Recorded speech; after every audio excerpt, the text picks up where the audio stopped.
नमस्ते। आज हम जिस कहानी की परतों को खोलने वाले हैं ना, वो किसी थ्रिलर फिल्म से कम नहीं है।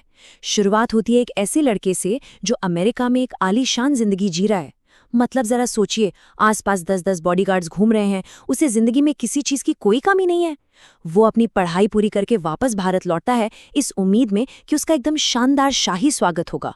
लेकिन जब वो घर पहुंचता है तो जो सन्नाटा उसे मिलता है वो किसी बड़े तूफान से पहले की शांति थी।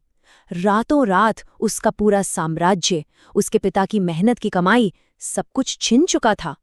ये कहानी है आरुष ओबेरॉय की, और आज हम देखेंगे कि कैसे अपनों का धोखा और एक दर्दनाक सच एक बेफिक्र से लड़के को एक बेहद चतुर और खतरनाक रणनीतिकार में बदल देता है। तो चलिए सीधे इस कहानी में डुबकी लगाते हैं। आरुष जब मुंबई में अपने घर ओबेरॉय मेंशन पहुंचता है तो वहां कोई बैंड बाजा नहीं था, कोई जश्न नहीं था। नौकर और गार्ड्स बस सिर झुकाए खड़े थे। और जब वो अपनी नताशा बुआ से पूछता है कि उसके पिता नितिन ओबेरॉय कहाँ हैं, तो उसे जो जवाब मिलता है वो सच में उसकी दुनिया हिला देता है। उसकी बुआ रोते हुए कहती है कि 6 महीने पहले ही उसके पिता की एक एक्सीडेंट में जान जा चुकी है। अब आप खुद सोचिए इस झटके के बारे में। जिस पिता से वो इतने महीनों से मैसेज पर बात कर रहा था, वो तो असल में इस दुनिया में थे ही नहीं। और यहीं से हमारा पहला अध्याय शुरू होता है, परिवार का वो गहरा रहस्य जिसने सब कुछ बदल दिया। जरा इस बदलाव को महसूस कीजिए। एक तरफ अमेरिका में वो आरुष था, 10 बॉडीगार्ड्स के साथ चलने वाला जिसे कल की कोई फिक्र नहीं थी, और दूसरी तरफ भारत लौटते ही उसकी जिंदगी 180 डिग्री घूम जाती है। अब वो एक ऐसा इंसान था जो गहरे सदमे में है, पूरी तरह से अकेला है, और अचानक उसे पता चलता है कि उसके पिता का पूरा बिजनेस और उनका वो मशहूर N5 स्टार होटल किसी ने चालाकी से हथिया लिया है। अब इन 6 महीनों के इस टाइमलाइन को समझना बहुत जरूरी है। ठीक 6 महीने पहले नितिन ओबेरॉय का वो जानलेवा एक्सीडेंट होता है, जो असल में एक सोची समझी साजिश थी। फिर 5 महीने पहले नितिन का ही एक पुराना पार्टनर अभिषेक सिंघानिया धीरे धीरे पूरी कंपनी पर कब्जा करना शुरू कर देता है, और आरुष को कोई शक ना हो इसलिए उसकी बुआ लगातार नितिन के फोन से आरुष को मैसेज भेजती रहती हैं। और अब वर्तमान में आरुष बिना किसी तैयारी के सीधे इस बिछे हुए जाल के बीचों बीच आ खड़ा हुआ है। अब आपके मन में भी ये सवाल आ रहा होगा कि आखिर नताशा बुआ ने इतनी बड़ी बात छिपाई ही क्यों? इसका जवाब उनके डर और प्यार दोनों में छिपा था। मरते वक्त नितिन ओबेरॉय ने अपनी बहन से वादा लिया था कि आरुष को उनकी मौत की खबर न दी जाए। वो जानते थे कि दुश्मन उनकी जान के पीछे पड़े हैं, और वो नहीं चाहते थे कि उनका इकलौता बेटा यहाँ आकर अगला निशाना बन जाए। बुआ तो बस आरुष को बचाना चाहती थी। लेकिन कमाल की बात देखिए, इसी धोखे ने आरुष के अंदर के उस गुस्से को जगा दिया जिसने उसे एक आम स्टूडेंट से एक ठंडे दिमाग वाले प्लानर में बदल दिया। और यहीं से शुरू होता है हमारा दूसरा भाग, कैसे एक छात्र एक एवेंजर में तब्दील हो जाता है।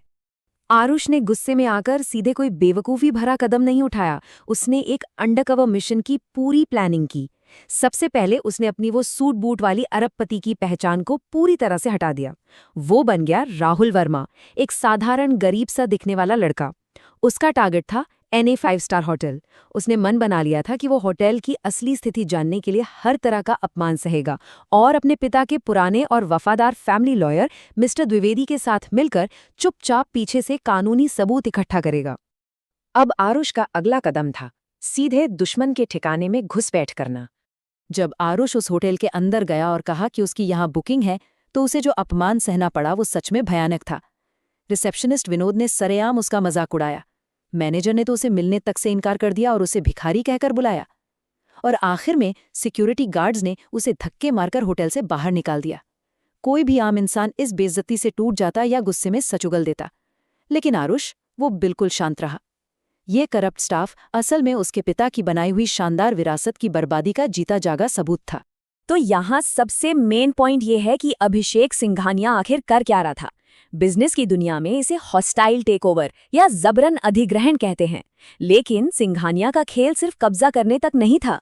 वो जानबूझकर अंदर से होटल को बर्बाद कर रहा था, खराब सर्विस देकर मेहमानों को भगा रहा था ताकि होटल की मार्केट वैल्यू बिल्कुल जीरो हो जाए और वो इसे अपनी मर्जी से इस्तेमाल कर सके। और इस अंधेरे में रोशनी की एक ही किरण थी, वो वेट्रेस और एक चौंकाने वाला सच। होटल के अंदर ना 2 बिल्कुल अलग अलग दुनिया चल रही थी। एक तरफ वो रिसेप्शनिस्ट विनोद और नया मैनेजर थे जो मेहमानों का मजाक उड़ाते थे और पूरी तरह से सिंघानिया के चमचे थे। और दूसरी तरफ थी अकेली वेट्रेस शिल्पा। जब आरुष को धक्के मारकर निकाला गया था, तब सिर्फ शिल्पा ही थी जिसने उसे पानी पूछा और उसकी मदद की। शिल्पा के अंदर आज भी वो इंसानियत जिंदा थी जो नितिन ओबेरॉय ने इस होटल की नींव में रखी थी। वो पुराने स्टाफ की इकलौती मेंबर थी जिसे निकाला नहीं गया था। जब आरुष ने शिल्पा को अपना असली सच बताया, तो शिल्पा ने जो बातें खोली वो हैरान करने वाली थीं। उसने होटल की बर्बादी के पक्के सबूत दे दिए। स्विमिंग पूल बंद था, वाईफाई काट दिया गया था, रूम सर्विस एकदम बकवास हो चुकी थी। नतीजा, जहां पहले रोज 400 गेस्ट आते थे, अब मुश्किल से 100 रह गए थे। ये कोई लापरवाही नहीं थी, ये जानबूझकर की जा रही तोड़फोड़ थी। और फिर शिल्पा ने वो आखिरी राज खोला जिसने आरुष के सारे सवालों के जवाब दे दिए। अभिषेक सिंघानिया होटल को इसलिए नहीं डुबा रहा था क्योंकि उसे बिजनेस नहीं आता था, बल्कि उसका असली मकसद इस शानदार 5 स्टार होटल को तोड़कर वहां एक बड़ा शॉपिंग मॉल बनाना था। बस इसी लालच में उसने अपने पार्टनर की हत्या करवाई थी। और अब आता है कहानी का सबसे बड़ा क्लाइमैक्स, आरुष का अंतिम मास्टर स्ट्रोक। सोचिए, आप एक ऐसे चोर को कैसे पकड़ेंगे जिसे पूरा यकीन है कि वो तो जीत चुका है। सिंघानिया बहुत कॉन्फिडेंट था। उसे लगा नितिन का बेटा तो अमेरिका में ऐश कर रहा है। उसने मॉल बनाने की डील पक्की करने के लिए जर्मनी के कुछ बड़े इन्वेस्टर्स को होटल में एक हाई प्रोफाइल मीटिंग के लिए बुलाया हुआ था। उसे लग रहा था कि उसने बाजी मार ली है, लेकिन उसे भनक तक नहीं थी कि असली मालिक उसी के होटल में मौजूद है। मीटिंग रूम में जर्मन इन्वेस्टर्स बैठे थे। डील बस फाइनल होने ही वाली थी कि तभी अचानक होटल के दरवाजे खुलते हैं। और इस बार आरुष फटे कपड़ों में कोई भिखारी बनकर नहीं आया था। वो 15 से 20 हथियारबंद बॉडीगार्ड्स और अपने वकील मिस्टर द्विवेदी के साथ पूरे शाही अंदाज में एंट्री करता है। किसी गार्ड की हिम्मत नहीं हुई कि उसे रोक सके। एकदम बॉस वाली वाइब। और फिर मीटिंग रूम का दरवाजा खोलकर आरुष ने सीधे इन्वेस्टर्स और सिंघानिया की आंखों में देखकर वो बात कही जिसने पूरे कमरे का माहौल ही बदल दिया। हेलो, मैं आरुष ओबेरॉय हूं, इस होटल का असली मालिक। यकीन मानिए, अभिषेक सिंघानिया और उसके बेटे का तो जैसे चेहरा ही सफेद पड़ गया था। जिस इंसान को वो कुछ समझ ही नहीं रहे थे, वो उनके सामने पूरी कानूनी ताकत के साथ खड़ा था। आरुष का वो महीनों का सब्र, भिखारी बनकर बेइज्जती सहना और चुपचाप सबूत जुटाना, ये सब अब एक अचूक हथियार बन चुका था। सच जानकर जर्मन इन्वेस्टर्स तो वहां से तुरंत निकल गए। सिंघानिया ने चिल्लाने की कोशिश की, लेकिन बहुत देर हो चुकी थी। आरुष ने पुलिस को उसके काले धंधों और अपने पिता की हत्या के पक्के सबूत दे दिए थे। पुलिस ने सिंघानिया और उसके बेटे को वहीं से गिरफ्तार कर लिया। आरुष की वो शांत रणनीति आखिरकार उसकी सबसे बड़ी जीत बन गई। इस पूरी उथल-पुथल के बाद वक्त था अपनी विरासत को वापस संभालने का। आरुष ने कंट्रोल हाथ में लेते ही सबसे पहला काम ये किया कि उस पूरे करप्ट स्टाफ को बाहर का रास्ता दिखा दिया। धीरे धीरे होटल अपनी पुरानी शान और मुनाफे में वापस लौट आया। लेकिन इस सब के बीच आरुष उस इंसान को नहीं भूला जिसने सबसे बुरे वक्त में उसका साथ दिया था, शिल्पा। उसने शिल्पा की बीमार माँ का सबसे अच्छे अस्पताल में इलाज करवाया और धीरे धीरे एक दूसरे को समझते हुए एक गरीब वेट्रेस और एक अरबपति वारिस का ये सफर शादी के एक खूबसूरत बंधन में बदल गया। जाते जाते ये कहानी हमें सोचने पर मजबूर कर देती है।